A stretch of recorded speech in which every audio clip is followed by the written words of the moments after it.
Hi, welcome everyone to this webinar on digital transformation, lessons learned from retail. My name is Ed Marx. I serve as the Chief Digital Officer for Tech Mahindra Health and Life Sciences. I'm really excited today. One of my favorite topics and one of the great people in healthcare today.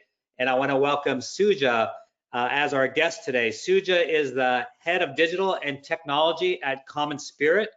As she's a digital leader, and as you'll hear in our discussion, a visionary with prior technology leadership roles in outside of healthcare to include retail and consumer industries, most recently at Walmart and Kimberly-Clark. And then she's also, what really rounds her out is she's a board member of several companies you would recognize in retail, technology, and consumer companies. And she may throw some of that in when we ask a question. So before we get deep into it, remember, this is live. The reason we do it live is we want to engage with you, the audience. So everyone knows how to do this by now. You can enter in your questions. We already had a couple submitted previous to the start, and that's cool. And we welcome any questions. So we have a semi-scripted format where we have some questions that we believe you would be interested in, plus the ones you've already submitted that I mentioned. But really it's about you and what you would like to hear about. So be sure to enter questions. I'll be taking a look at that from time to time and we'll go into it. There's really three broad themes we're going to cover in the next 30 minutes, and that is, what can we learn from retail? The name of our webinar today. And then what are some of the things Common Spirit is doing? I'm sure a lot of us have interest in that. And really, what's the message that Suja can impart to us from into healthcare, given all of her experience in retail about consumerism and design thinking and things like that. So Suja, welcome. So excited to have you. Would you mind? I gave a brief introduction, but please share a little bit more detail about your journey as we get into the questions. Certainly. It's such a pleasure doing this with you. And you're doing some great things. I've attended your webinars and I really appreciate what you share. My background has been in retail and with a very heavy technology spike, have led digital transformations across those industries. And those industries went through a fairly significant disruption and evolution, especially retail. And I was a pioneer. I led a lot of those for the companies that I was part of. And as a part of that, you're also changing the shape of the industry itself. So that's sort of has been my past, is predominantly retail and consumer. And very recently, within the last year, I have started with Common Spirit Health. And as you know, Common Spirit Health is, let's say, 35 billion health system, second or third largest health system, depending on how you count it, the largest nonprofit in the country. And we are doing some amazing things. So that's it in a nutshell. I also sit on the board of American Eagle Outfitters, a retailer and a consumer goods company based in Switzerland. Yeah, no, that's very, very exciting. I love all my interactions with you. You have such a broad, great background. So digital transformation, big deal in healthcare, a lot of focus, even pre-COVID, certainly now. And sort of the reputation healthcare has had historically is that we've been behind by anywhere from 5 to 10 years with technology and our focus on consumerism. So coming in from the outside, I would love to hear your perspective on where you think healthcare is compared to other industries. And obviously things may or may not have changed with COVID. I think we accelerated, but probably the rest of the world did as well. But love to hear your thoughts on where healthcare is compared to retail in your journey. So I will start with maybe what we did in these other industries, and then I will come into healthcare. So the first and foremost pivot that these industries went through is the consumer centricity. Retail was very heavy product focused and supply chain centric, and then the Amazon obsession with the customer meant that retailers' obsession towards the customer, that had to be a main pivot. Likewise, if you were in a consumer goods company and manufacturing is a major focus, the products that we create is major focus, and it should be. But nevertheless, to pivot towards a customer consumer focus and rally behind that centricity was a major shift. And as a part of all of that, there was a major disruption that happened around digital marketing, ad tech, market tech, creating content, dynamic content creation, e-commerce, omni-channel, direct consumer-centric products. So in general, a broad-based business model disruption was a big focus in those industries over the last, I would say, 15 years. Then the very specific consumer-centric at the edge of the business in the go-to-market translated and transformed into a lot more within the enterprise as well, because we found that if we didn't address some of these rest of these things, it became friction. The journey became friction. You would order something online and you would go to pick up the product and the product wouldn't be there. Or it would take 30 minutes, a long wait for somebody to bring the products to you. So the frictions began showing up, and so it became evident that it cannot be something that's just done at the edges, just in the customer-centric components. Yes, that's where you start, but pretty soon it has to be an enterprise digital transformation. So we really focused on enterprise digital transformation. And then as a part of all of that, while you don't lead with technology, that is a requirement. That is an element about being unapologetically technology and data AI focused in enabling that consumer centricity and enabling that enterprise digital. Then the talent mindset, right? The talent and the people-centric mindset, from functional silos to more cross collaboration, cross-functional conversations, from numbers focused to more data-driven. Everybody is numbers focused, everybody's looking at a report, but data-driven is different from just being a numbers-focused culture. From outputs to outcomes, checking the box on I created this website is one kind of a thing versus did we really drive revenue? Did we really acquire customers from the website? Are we really scaling up the SKUs and the products on the website? Are we creating stickiness? Is the post-website experience, is that good? So going from just checking the box on an output that we created as a company towards more of the true outcomes that is accretive, those are all some of the lessons learned. When I came into healthcare, certainly on the positive side, the mission of healthcare is just outstanding. Everything that everybody goes through in the industry, whether you're in the front line of a facility, a clinic, or a hospital, a caregiver, or you're in one of the administrative roles, irrespective that the industry is such a tough, such a hardy place to be, we've got to be mission driven in order to be part of this industry in general. So that's a wow. In general, everybody is mission driven and mission focused. So I will certainly call that out. But specific to technology, it's a bit all over the place. Some amount of tech obsolescence, very vendor-driven products and vendor-driven capabilities. You are sort of working with a vendor and deploying with a vendor, but so therefore, perhaps within the house, not perhaps the adequate level of tech savvy tech expertise. And then definitely the consumer pivot, the patient pivot. Interoperability is an interesting concept, right? So we would naturally have to connect. In other industries, you would connect, and connectivity and interconnectivity across the various players in that ecosystem was a given. Whereas to see that it has to be mandated and legalized and legally mandated to go through that's a bit of an oddity to me. And then quite a bit of friction journeys, right? The patient journey, we're all patients and consumers ourselves. So just the journey drops you, you're on your own. There isn't really someone shepherding you through the process. Sometimes it's a fight and you're your own advocate in your own health journey. So definitely those frictions are a bit of an oddity in the industry. Data and AI is making progress, still a long way to go. No, that's a really insightful comments. I was taking many notes, and I think probably the majority of our attendees can relate and probably shaking their heads up and down like, yes, I feel the pain. And I thought it was so funny, your comment, because it's so true that we had to legalize interoperability to make it happen, which is a lot different from other industries. So taking all that knowledge and background, and I know you've only served at Common Spirit for about a year now, can you reveal to us a little bit about what you've done and where you're headed? Obviously, it's just been there a year and you have to build a team and things like that. So don't expect that you've changed completely over to and pivoted to all these things. But yeah, what are sort of in your mind thinking that you started at Common Spirit Health?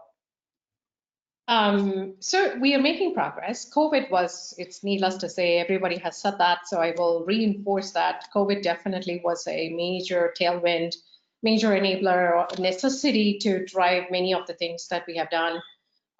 We have rapidly scaled televisits and telemedicine, and but it's not just that. And we went what? 2% of our visits pre-COVID was virtual, and post-COVID the numbers went up. At peak, we were, I would say, in certain geographies, we were up to 70% of our visits were virtual visits. Now it's come down a little bit, but it's still stabilizing, and it will continue to be a major play. We certainly did our fair share of compressing 10 years worth of work in 10 days. And just it felt visceral through March and April and May, the speed and the speed of decision making, speed over elegance, the wantingness and people wanting to contribute, the acting as one organization, a very large cross-functional team coming to work together, the physicians jumping in. So it was an amazing set of things that we did. We didn't stop with just the clinical visits. We scaled the same thing inside our acute facilities. And we are doing various virtual use cases within the acute facilities. But more than anything, we've broken down our whole digital journey into maybe 10, 12 different products.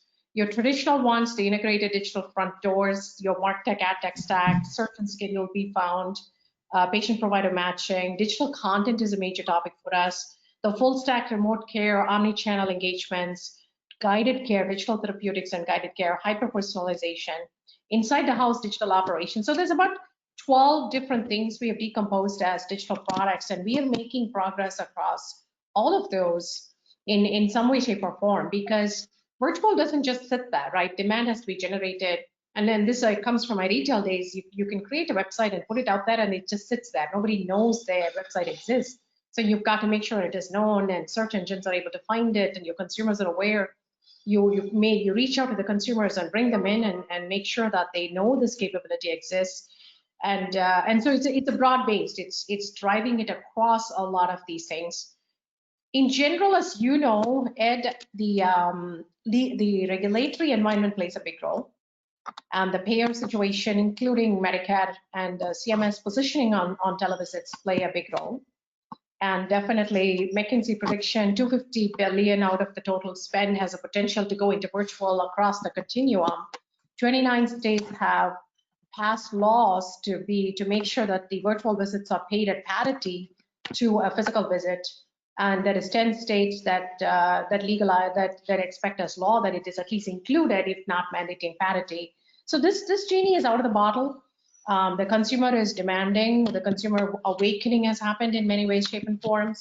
The health equity conversations have come in, and access to health across the country. So digital certainly has a role to play, and we are playing our part in accelerating our journey.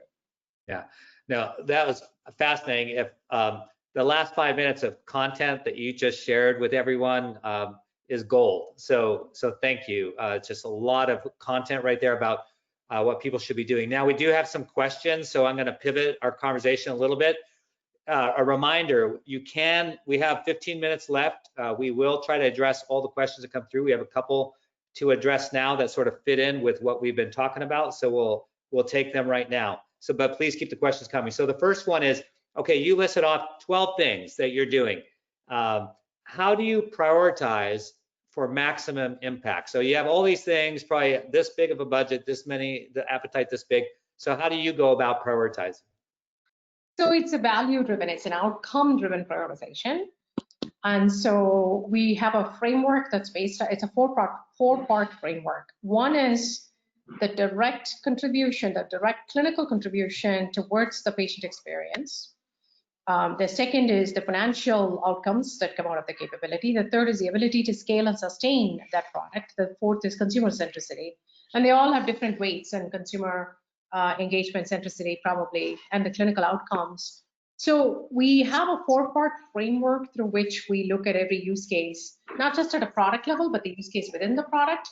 We assess those and we force rank. We give ourselves the discipline of prioritizing based on those parameters, because as you know, Ed, from this, just the nature of this question, there's always possibilities, 1,000 different possibilities. And if we don't manage the prioritization, it'll be 1,000 flowers blooming with no one single capability making the impact that it needs to make. Then we follow it up with measures and metrics. We don't deploy any capability without the exact measures and metrics that need to be measured in order to measure adoption, in order to measure the outputs as well as the outcomes, and which forces us the discipline is, and we started measuring every element of what we do very early on, and that is crucial in making sure that we test and learn from the prioritization framework. Are we on track? Did we prioritize it appropriately? And so that's one of the approaches, and it's similar to what I have done in my past as well. No, that's great counsel. Another question that came in is taking that consumer experience with digital engagement. So how do we leverage some of those same tools and capabilities in healthcare to help patients take control of their own health destiny and make it fun and rewarding? I'm thinking of some websites today that they might have used some gamification or something to kind of get that stickiness. But any ideas about what your approach might be, or what you've seen in retail where you're engaging the consumer in that case to get them to engage with your product? In this case, healthcare is engaged with their own health. So the consumer in retail and in the industries I've come from, you would say the 1990s was sort of the period of the brand. The brands ruled the engagement. Then in the aughts, it sort of flipped. The table got flipped, and the retailers ruled. The retailers, because of the data, the access to the direct-to-consumer access, so therefore the retailers was sort of the balance tipped over, the power balance tipped over. But then through the 2010s, the power went right squarely into the hands of the consumer directly because of the power of the device. And you saw a shift across categories that went into the consumer. So we all did shops. We shopped books early on, then music, and then apparel sort of got in, and then the everything store concept, right? Amazon is considered as the everything store, and every category has that is an online footprint, and sort of books tapered around that 40-45%. None of the single categories went 100% online, right? There is still that physical infusion. The consumer and the power of technology on the consumer played a big role in that. I remember being in one of the retailers and thinking our consumers are not going to shop online because our demographics and the lower income demographics means that they're not going to use a mobile, or they're not at that level. But we were surprised. We were so surprised how much those became access creators, the price transparency. So we leverage technology and the digitization very much in alignment with the core values and principles of who we were. But then technology became that enabler, and the proponent, and the personalization and connections and engagement created that stickiness. And so fast forward to health, the offerings providing access, price transparency, the convenience of it, there is still a lot of confusion, even though the televisit Medicare numbers are 100x since March in terms of televisits. Around the 15% of all Medicare reimbursements until May are now virtual.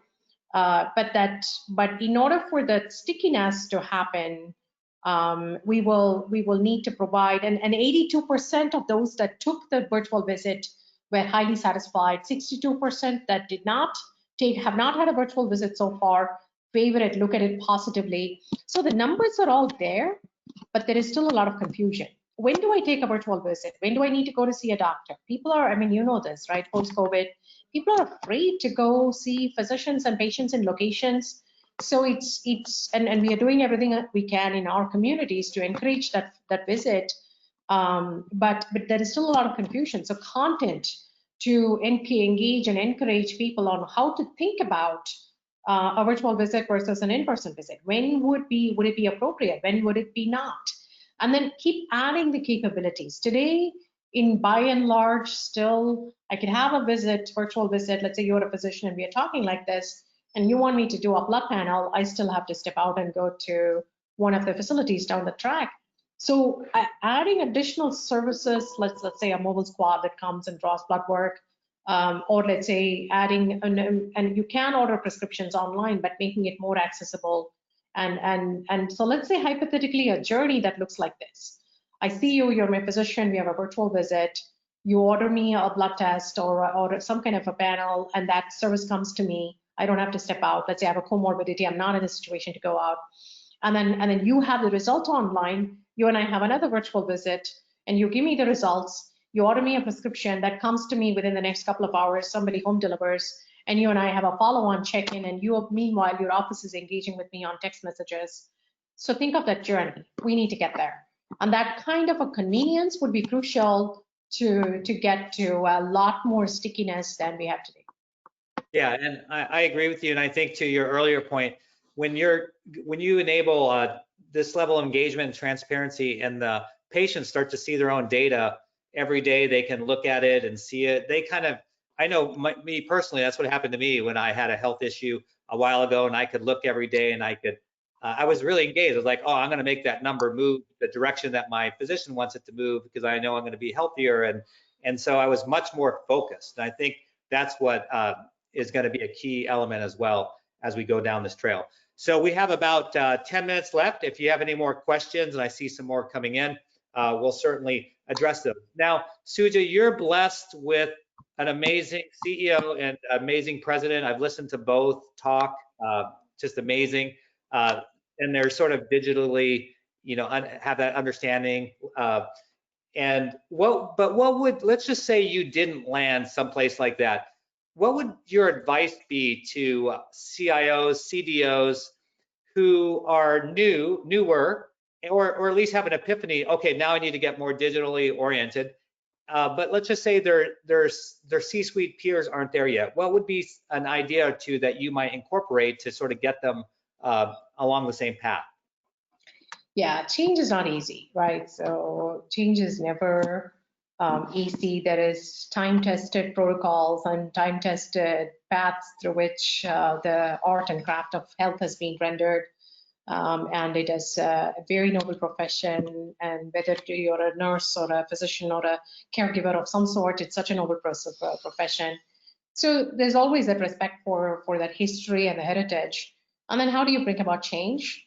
It's in change in one company is not the same as change in others. So understanding what kind of change pathways work within your company is going to be crucial. Some companies work big picture, and then let's work the specifics. So show me the big picture, show me the vision, show me that there is a pot of gold at the end of the rainbow. Craft the vision and strategy that is 3 to 5 years, and then we will start executing it methodically. Some companies sort of flip it around and say, don't paint this picture, it seems a bit unrealistic, so let's start small. We'll think big, we'll set a vision, but we'll start small and then scale fast, one use case at a time, one piece of return at a time, small investments, big returns, and then slowly but steadily you galvanize and you unite people in the perspectives because the proof has been shown in the pudding. So that's another second way. But the most important thing I will tell CIOs, chief digital officers, is your own mindset, right? So our own mindset and our own pivot towards that consumer centricity, patient centricity, human centricity. And you speak a lot about that in your webinars, Ed, and your book. And so your own mindset, your own change is first crucial. You will go through that journey first. And then every little bit, it'll start clicking. And so that's number one. Just make sure that you are there already in your own change journey. And then what is appropriate for the organization? Nothing is more important than showing those small successes and small art of the possible. I generally don't chase the shiny objects. So have, let's say, a garage kind of a concept in which you can do small pilots, small proof of concepts, proof of technologies without having to take the mainstream through chasing the shiny objects. Show value. I bring a lot of, you study the ecosystem, right? So especially for me coming from the other industry, I've spent a lot of time learning the industry, and there is a lot of good use cases. There is a lot of good things happening, right? The venture capital ecosystem has been, 2018 was the key year, 17, 18 billion of investments. 19 went down a little bit, still a big year. 5 major IPOs last year. So there's a lot to be learned in terms of the directions. There are some amazing leaders, Dr. Cosgrove. There are some amazing leaders who are clinically oriented, but are also digitally leaders. So engaging with that community, and we are blessed within Common Spirit to have many of those people as well. So engaging and bringing those in, those are what I would say as few topics. And it's also not one and done. One of the biggest mistakes people do in a digital transformation is, I've done this and I've put the website, so I'm done. No, it's just the beginning. It's a continuous investment. It's an ongoing journey. Let's not expect that suddenly our revenue it's going to flip from one to the other because of the one investments. And then measures. I'm big on measures and metrics. So some of the measures that we are measuring is total number of interactions and touch points of a patient. And out of that, what percentage were digital versus what percentage is physical. And our goal is to get to a 50% point of an entire patient journey. At least 50% should be digital. Likewise, let's say 50% of our total new consumer acquisitions are digitally acquired, right? So you see even the change in the metrics and the change in the way we think about those metrics. Of course, the traditional metrics are not gone, but patient safety, patient quality, patient experience from a traditional perspective, physician engagement. So those are not gone. It's just that we need to make sure that we are slowly but steadily adding the digital metrics to this conversation in order for it to be sticky, tying company incentives, company results to these digital metrics will truly then drive behavior and change. Yeah. No, that's great insight. So we're probably headed to our last question. And so let me set this up a little bit. I think the reason we've seen, the creation of chief digital officers, and the reason that we've seen a lot of them, especially in healthcare, having CIOs report to them and coming from outside of healthcare should be we should welcome it because there's a wealth of experience coming over as demonstrated by you in the last few minutes. And we've been insular in the past, so I think the more we can get from outside industries, the better it makes us able to serve our patients. That said, I know there's a lot of CIOs who are probably thinking, hey, what can I do now to make sure that I'm able to get access to that same sort of thinking and creativity and experience and bring it to my health system so that I remain relevant. So what's maybe one or two ideas you might have for someone who is in that position? First of all, anybody can do it. It's not just that, it's just human will and thought and curiosity and the leadership. So anybody can do it.